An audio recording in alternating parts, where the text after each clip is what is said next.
नमस्कार दोस्तों। आज मैं सैनिक स्कूल एंट्रेंस एग्जाम की प्रिपरेशन कैसे करना है, किस तरह से हमें क्वेश्चन सॉल्व करने हैं, वो मैं आपको बताने जा रहा हूँ। इसमें हम कंसेप्ट और ट्रिक दोनों चीज़ों को यूज करेंगे। साथ में आपको यूनिक तरीके से कैसे थिंक करना है वो भी मैं आपको बताऊंगा कि किस तरह से क्वेश्चन का हमें अप्रोच लेना है। ओके, तो आप सोचते क्या हो क्वेश्चन को लेकर के, वो ज़्यादा इंपॉर्टेंट है। क्लियर है? तो चलिए आज का हम स्टार्ट करते हैं। हमारा पहला क्वेश्चन क्या है? तो देखिए, ये प्रीवियस ईयर में क्वेश्चन पूछे गए हैं, इन्हीं के थ्रू हम कंसेप्ट सीखेंगे। देखिए, Anil exercise for 2/3 hours, 3/4 hours, 1/5 hours and 5/6 hours. Okay, तो इस क्वेश्चन को हमें सॉल्व कैसे करना था? पूछा था कि who exercise for maximum time. तो हमें क्या करना था? 2/3, फिर 3/4 एंड देन 1/5 एंड फिर 5/6। तो इस तरह से हमें ले लेना था। अब इसमें हम क्या करेंगे? क्वेश्चन में बोला था कि आपको बताना है कि इसकी मैक्सिमम टाइम किसने सबसे ज़्यादा एक्सरसाइज किया। तो आप इस तरह से इसको एक्सप्रेस नहीं कर सकते हो। हम क्या करेंगे, जो हमारा डिनोमिनेटर है उसका हम एलसीएम लेंगे। डिनोमिनेटर मतलब 3, 4, 5 और 6 का। तो 3, 4, 5, 6, इसका एलसीएम जो आएगा आपका वो आएगा 60। और इस 60 का मल्टीप्लाई हम क्या करेंगे, इन सब में कर देंगे। 60, 60, 60, 60। तो जैसे हमने 60 से मल्टीप्लाई किया तो ये कट हो जाएगा और ये दे देगा हमें 20। 4 1 जा, 15 जा, 5 1 जा एंड 12 जा, 6 1 जा और ये हो जाएगा आपका 10 जा। तो जब आप क्या करोगे, इन क्वेश्चंस को आप मल्टीप्लाई करोगे, 2 × 20 करोगे, तो इसका आंसर आएगा आपका 40। इसका आंसर हो जाएगा 45 एंड 12 × 1 12 एंड 50। तो हमने क्या देखा, 50 सबसे हायर वैल्यू है। तो 5/6 किसने एक्सरसाइज किया था? धर्म। तो धर्म इज द इसका करेक्ट, धर्म is the correct answer. Okay, तो इस तरह से हमें इस क्वेश्चन को क्या करना था, सॉल्व करना था। अब विद इन अ मिनट कर लोगे। ओके, और हमारा टाइम भी सेव हो जाएगा। नेक्स्ट क्वेश्चन है, a solid metallic cuboid of length 9 centimetre and width is 8 centimetre is found by melting a solid solid metallic cubes of size 6 centimetre. The height of the cuboid is. हमसे height पूछा cuboid का। Question में आपसे यहाँ पर बोला है कि हमारे पास एक क्या था, हमारे पास एक है इस तरह से, हमारे पास एक क्या है, क्यूबॉइड है। ओके, ये रहा हमारे पास एक क्यूबॉइड। इस क्यूबॉइड की हेल्प से हमने क्या बनाया, हमने एक बना रखा है। इस क्यूबॉइड की हेल्प से हमने क्या बना रखा है, यहाँ पर देखिए, ये हमारे पास हो गया क्यूबॉइड। ओके, तो इस क्यूबॉइड की हेल्प से हमने क्या बनाया,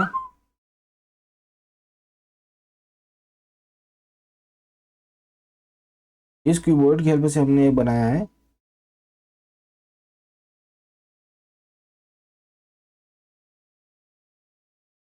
सॉरी क्यूबॉइड नहीं, क्यूब के हेल्प से हमने क्या बनाया है, क्यूबॉइड। ये हमने एक क्यूबॉइड बना लिया। क्लियर है? अब इस क्वेश्चन में बोला है आपसे कि इसकी जो लेंथ है वो क्या है, 9 सेंटीमीटर है। ये कितना है, 8 सेंटीमीटर है। और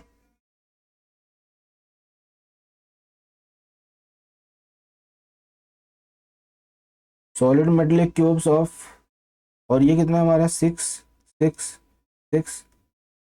क्यूब से बना हुआ है। ये हमारा क्यूबॉइड, क्यूबिक है, क्यूब है। और ये हमारा है क्यूबॉइड, क्यूबॉइड है। तो आपको ये ध्यान रखना है, जब कोई 3D इमेज से हम एक 3D इमेज बना रहे हैं तो इन दोनों केस में इनका वॉल्यूम क्या होगा, वॉल्यूम सेम होता है। ये आपको ध्यान में रखना है। ओके,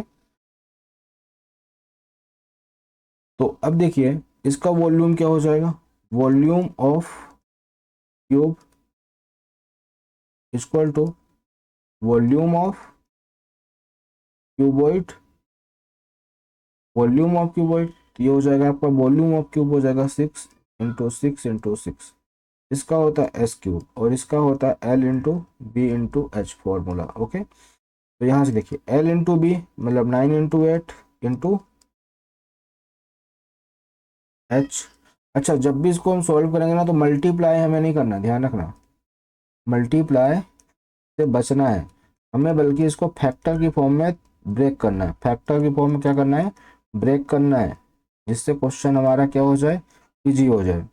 अब देखिए जब आप इसको सॉल्व करोगे तो क्या हो जाएगा, देखिए 6 × 6 × 6 डिवाइडेड 9 × 8 इक्वल टू एच। इधर ये दोनों किस में थे, मल्टीप्लाई में थे, इधर साइड आएंगे तो डिवाइड में हो जाएंगे। तो जब हम इस क्वेश्चन को सॉल्व करेंगे तो देखिए 3 3 जो 3 2 जो 3 2 जो ओके 2 2 4 और ये हो जाएगा 2 और ये हो जाएगा आपका 2 3 जो। तो आंसर कितना आ गया हमारा 3 सेंटीमीटर। एच की वैल्यू कितनी आ गई 3 सेंटीमीटर। यहाँ जो एच आया हमारा वो 3 सेंटीमीटर आया।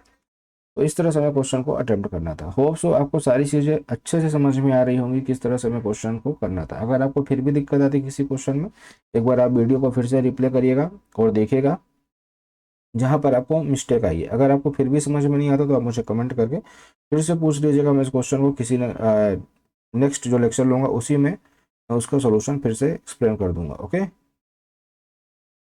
Total how many 5 digit numbers are there. मैं इसका थोड़ा सा आपको कंसेप्ट बता देता हूँ पहले, है ना, फिर उसके बाद इस क्वेश्चन को हम सॉल्व करेंगे। ये देखिए क्लास 10th में एक चैप्टर है एपी, उससे थोड़ा सा रिलेटेड है, तो मैं आपको पहले बताता हूँ। देखिए ये क्या है हमारा a n equal to a plus n minus one d. वहाँ पर एक फॉर्मूला ए एन क्या है, ये हमारा होता है एन टर्म और ये होता है हमारा फर्स्ट टर्म। डी क्या है, कॉमन डिफरेंस, दो नंबर के बीच का कॉमन डिफरेंस है। एन हमारा होता है नंबर होता है। ओके, तो यहाँ से देखिए जो इस क्वेश्चन में बोला था इसमें अगर हम देखें तो हमारा ए क्या होगा, ए होगा हमारा 5 डिजिट का पहला नंबर कौन सा होगा, यही होगा। और लास्ट क्या होगा हमारा 9999 और 9। तो अगर मैं इसको सॉल्व करने जाऊँ, अच्छा इसमें नेक्स्ट नंबर क्या होगा 10,001। तो डी क्या होता है, इसका माइनस होगा। अगर आप इसको माइनस कर दो तो इसकी जो वैल्यू आएगी वो क्या होगा, डी होगा। मतलब ये हमारा ए वन है, ये ए टू, तो डी इक्वल टू हो जाएगा आपका a two minus a one. Okay, तो यहाँ पर हमेशा वन ही आएगा। अगर इस तरह से क्वेश्चन आपसे पूछ रहा है तो ऑलवेज वन आएगा। इवन ओड आएगा तब टू आएगा। क्लियर है। तो यहाँ से देखिए अगर हम यहाँ पर ये डी इक्वल टू वन हो गया, डी इक्वल टू वन हो जाएगा तो हमारा फॉर्मूला ए को हम इधर साइड शिफ्ट करते हैं, तो ये हो जाएगा a n minus a equal to n minus one. Okay, d की वैल्यू हमने वन रख दी। इस तरह से क्वेश्चन को हम देखेंगे। तो ए एन माइनस ए, अब इसको सॉल्व करेंगे तो एन माइनस वन। अब क्वेश्चन देखते हैं, सॉल्व करते हैं इसको, है ना। लास्ट टर्म हमारी क्या है 9999 माइनस 10,000। ओके, और इधर बचेगा आपका एन माइनस वन, तो ये हो जाएगा आपका 89,999। इस माइनस वन को इधर लाएंगे तो ये हो जाएगा प्लस वन। एन की वैल्यू आ जाएगी आपकी 90,000। ओके, तो यहाँ पर हमारा करेक्ट आंसर 90,000 हो जाएगा। पर एक बार हम इसको फिर से मैं आपको बता देता हूँ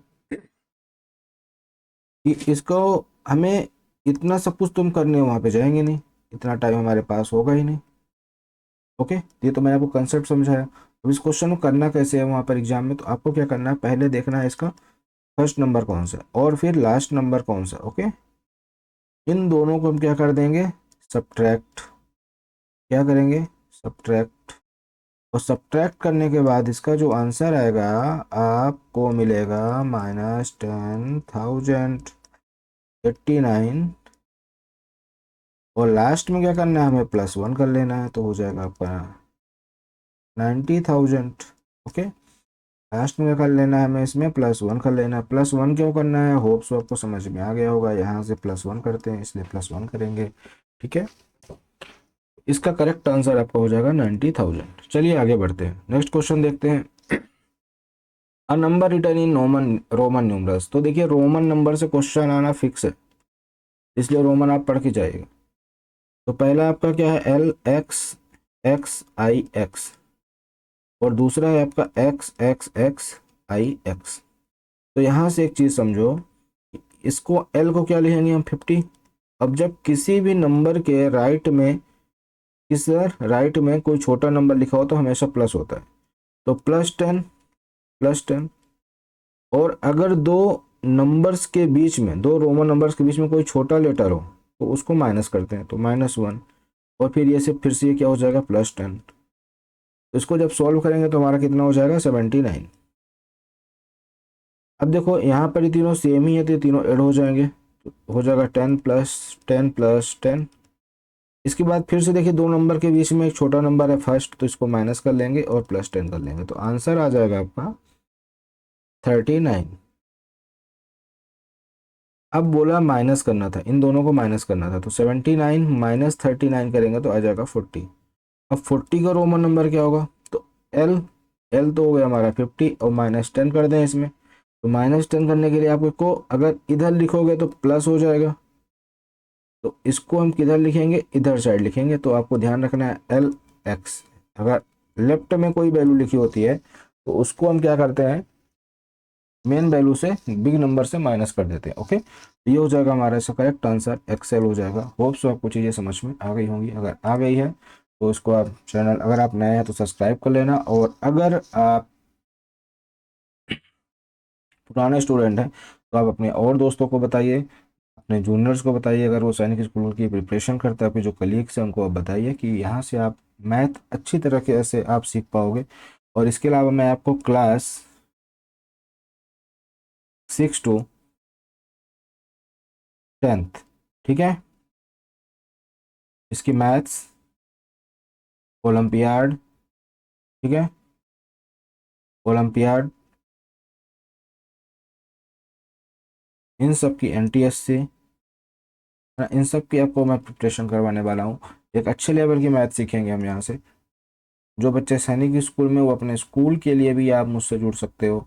सबसे अच्छी बात यह है मैं आपको सारी चीज़ एक्सप्लेन करने वाला हूँ धीरे धीरे। तो यहाँ से देखिए, a car runs with the speed of 65 km/h and how for will it travel in 160 minutes. देखिए हमें क्वेश्चन, देखिए यहाँ से मैं आपको ट्रिक भी बताऊंगा, पर पहले हम क्वेश्चन सॉल्व कर लेते हैं, ठीक है।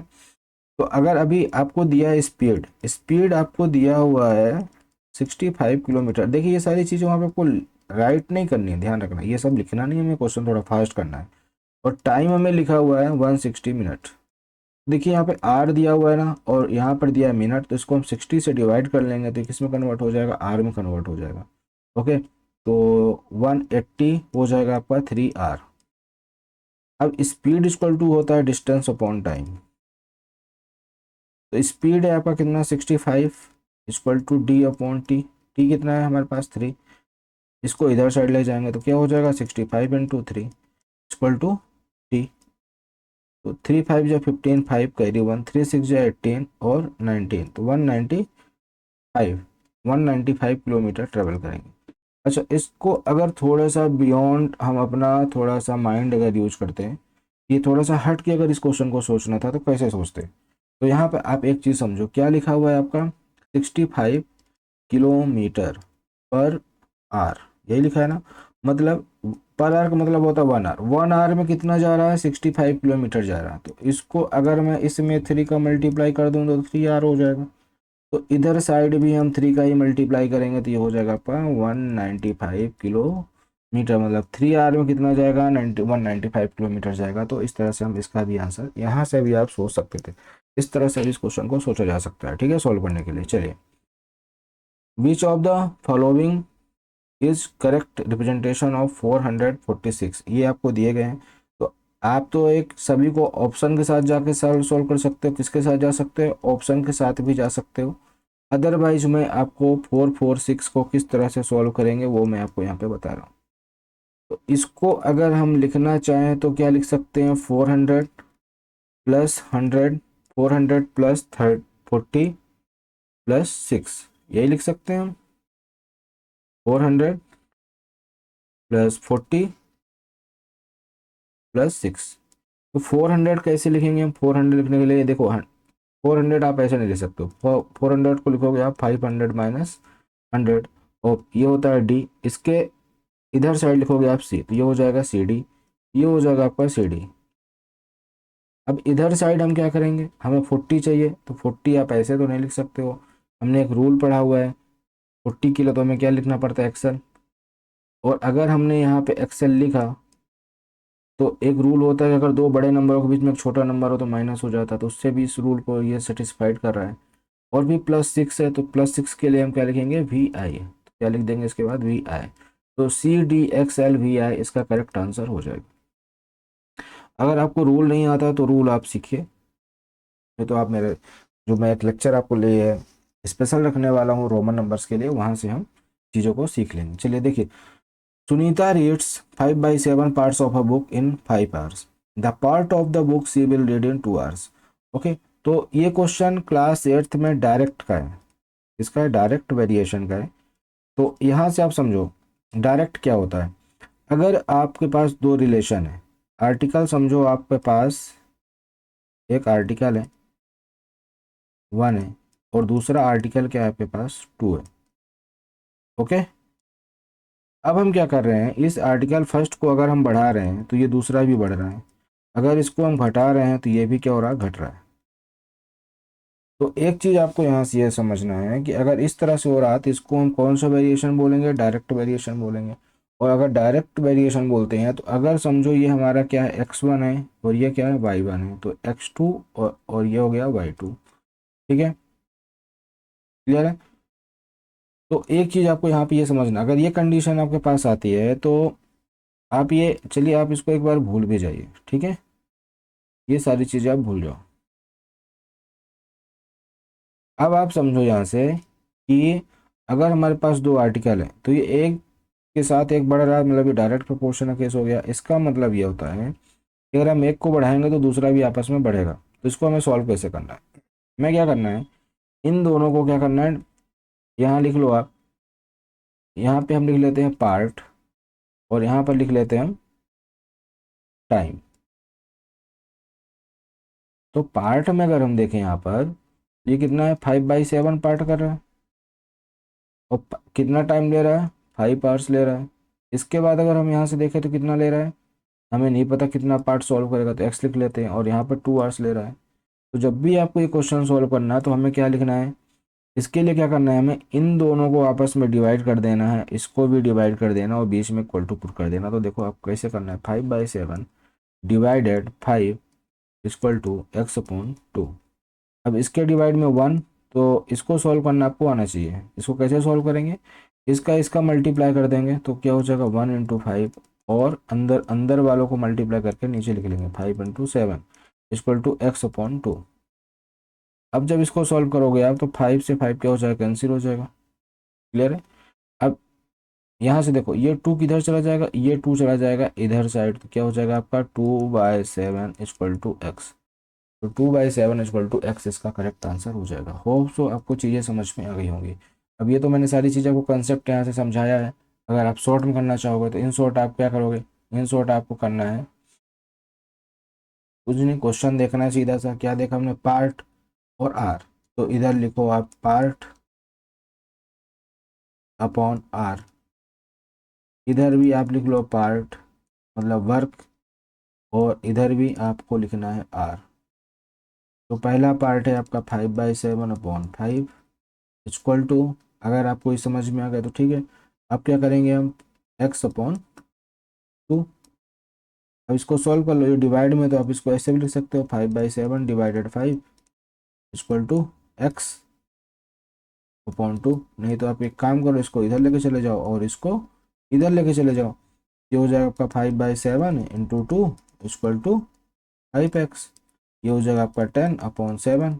अब इस 5 से इस 5 को नीचे लाओ तो इसके साथ मल्टीप्लाई में हो जाएगा, और डिवाइड में इसको सॉल्व कर लो आप, 5/2 तो 2/7। इस तरह से भी आप इसको सॉल्व कर सकते हैं। होप सो आपको चीज़ें समझ में आ गई होंगी। अब इसका हम अगला क्वेश्चन देख लेते हैं। The value of 32 + 16 / 4 - 2 × 3। यहाँ से हम लिखते हैं 32 + 16 / 4 - 2 × 3। तो अब यहाँ से देखो सबसे पहले हम क्या करेंगे, बोर्ड मास अगर आपने पढ़ रखा है तो सबसे पहले हम यहाँ पर ब्रैकेट हमारे पास है नहीं, ये है नहीं, डिवीजन देखते हैं, डी कितना है हमारे पास, ये रहा हमारा डी। ये हो जाए, इसको पहले सॉल्व करेंगे तो हो जाएगा 4। तो कितना हो गया, 32 + 4 माइनस, फिर क्या करेंगे, मल्टीप्लाई। तो मल्टीप्लाई हमारा यहाँ से कितना हो जाएगा, 6। ये कितना हो जाएगा आपका, 36 - 6 = 30। जो करेक्ट आंसर क्या हो जाएगा हमारा 30 हमारा करेक्ट आंसर हो जाएगा। होप सो आपको ये चीज़ें समझ में आ गई होंगी।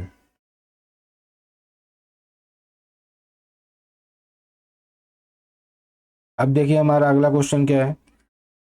अगला क्वेश्चन है the decimal form of the sum of 2/5 and 7/8। देखिए 2/5 और 7/8 का हमें डेसिमल फॉर्म देखना है। इसको पहले हम सॉल्व कर लेते हैं। कितना आ जाएगा, एलसीएम कितना आ जाएगा 40 में 5 और 8 का क्या लेना है, एलसीएम लेना है। ओके, फिर 5 से आप 8 को डिवाइड करिए तो कितना आएगा, 8 आएगा। 5 से 40 को डिवाइड करेंगे तो 8 आएगा। 8 का मल्टीप्लाई 2 से कर देंगे, 2 8 जो, और 8 से 40 को अगर डिवाइड करेंगे तो कितना आ जाएगा हमारा 5।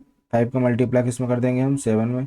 मतलब हम 8 से 40 को डिवाइड करेंगे तो 5 आएगा, और इस 50 का मल्टीप्लाई किससे करेंगे, 7 से करेंगे तो हमारा आ जाएगा 35। ये हो जाएगा 16 प्लस 35/40।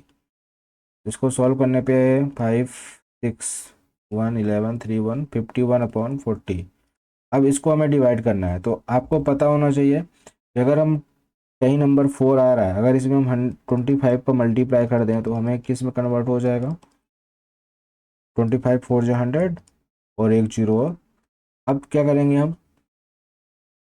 51 में 25 का मल्टीप्लाई करेंगे तो 25 1 जा कितना होता है 25 कैरी टू 25 5 जा, मैं एक साथ कर रहा हूँ, 5 से मल्टीप्लाई करेंगे तो 125 आएगा, 125 और प्लस कर देंगे इसको तो आ जाएगा 127, है ना। कितना आ जाएगा 127, और यहाँ पर 5 है तो यहाँ पर 5। अब क्या करेंगे हम, यहाँ पर 3 जीरो है तो इन 3 जीरो के बाद क्या कर देंगे, इसमें हम डेसिमल पुट कर देंगे 1.275। तो इस तरह से हमारा ये क्या हो जाएगा, इसका आंसर हो जाएगा। होप सो आपको सारी चीज़ें समझ में आ गई होंगी। नेक्स्ट देखते हैं। 50 chairs and 30 black boards were purchased for a school. If each chair cost 1065 and each black board cost 1645, then the total amount of the bill. तो देखिए अब इसको हमें क्या करना है, एक तो आप कॉमन लेके भी सॉल्व कर सकते हो, नहीं अदरवाइज फिर आप क्या करिए, ईच चेयर बोला तो हमने कितने चेयर लिए हैं, 50 चेयर्स लिए हैं, ठीक है। तो 1065 मल्टीप्लाई 50 करना है, तो इसको मल्टीप्लाई कर लो तो 10 है तो जीरो, 5 5 जा 25, 5 कैरी 2, 5 6 जा 30 और 2 32 कैरी 3, 3 जीरो में ऐड होगा तो 3, 5 1 जा 5। इसके बाद ये किसके कॉस्ट आ गया, टोटल कॉस्ट, ये आ गया चेयर का टोटल कॉस्ट चेयर। अब हम किसका फाइंड करेंगे, ब्लैक बोर्ड का, ब्लैक बोर्ड। तो ब्लैक बोर्ड में कितना बोला है आपसे 30 इंटू 1645।